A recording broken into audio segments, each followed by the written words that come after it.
Hi guys, following the disastrous campaign launch, it seems Rishi Sunak is getting more and more desperate to reset the narrative and grab the attention of the public.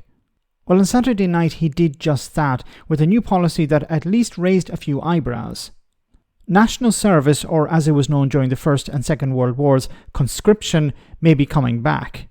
It was actually phased out in 1960 due to the changing nature of the military and a greater reliance on a professional army and NATO after the war. Now, while national service does have its pros and cons, this is just the beginning of an attempt to restart a failing campaign. By my reckoning, this is the first significant new policy announcement by either of the main parties, and I think after a bumpy few days it's an attempt by Rishi Sunak to change the conversation with quite a bold and a very eye-catching announcement.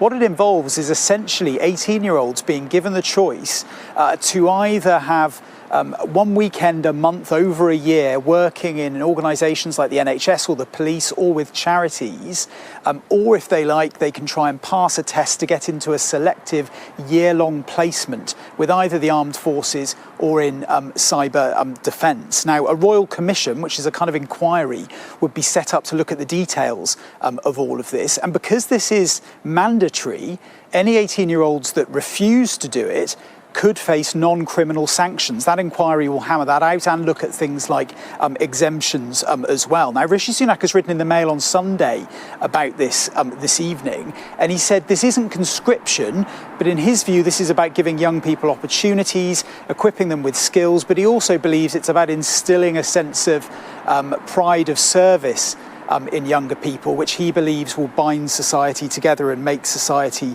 stronger. I think this is clearly designed as well to appeal to traditional core Tory voters, especially older voters. It's already causing quite a bit of a splash and getting a lot of attention in many of the Sunday newspapers due out tomorrow as well. Labour have lashed out at it already. They've called it desperate, and they say it's only being announced because of the dire state of the armed forces. Sir Keir Starmer has taken a different approach in terms of policy towards young people today, reconfirming possible plans and saying that if Labour make it into government, that they could extend the voting age down to include 16-year-olds and 17-year-olds. So, as I was saying in my report, a lot of focus on the visuals, the optics of this campaign, but I think it's the details, the substance, and what both parties have to offer which will prove decisive come polling day.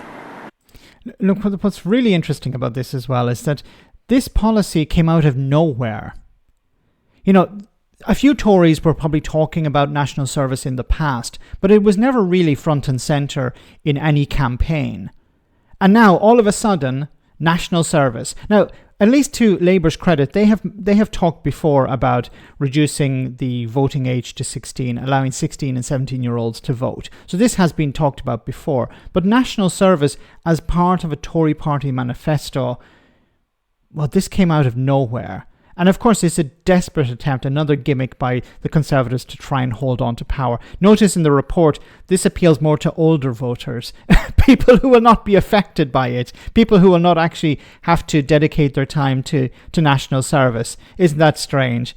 Anyway, so as I said at the beginning, there are some pros and cons with national service. It can build unity and social cohesion by bringing different people from different backgrounds together. It can actually save money for the state by relying on a labour force that can be utilised for public projects, a bit like the army during a natural disaster. Now, it's believed to build character and instill discipline, responsibility and resilience in citizens, which is a positive thing. So national service is not all bad, but there are some problems with it. It can impact the existing voluntary systems or schemes like charities, you know, where people are normally you have individuals who provide their time on a voluntary basis. Under national service, well, many people would be forced into doing jobs where they're helping different parts of society, and that can reduce enthusiasm for volunteering later in life. It can also starve charities of the people they need. Now, a party like the Conservatives, who claim to be standard bearers of personal freedom, selling the idea of forcing young people into doing something certainly draws criticisms of hypocrisy, no? And finally, any sort of service or government program where people are forced into it, will have a negative impact on the mental health of many individuals. It puts serious pressure on young people. It can disrupt their social networks or family networks and friend networks, which can have a negative impact, of course, on their mental health.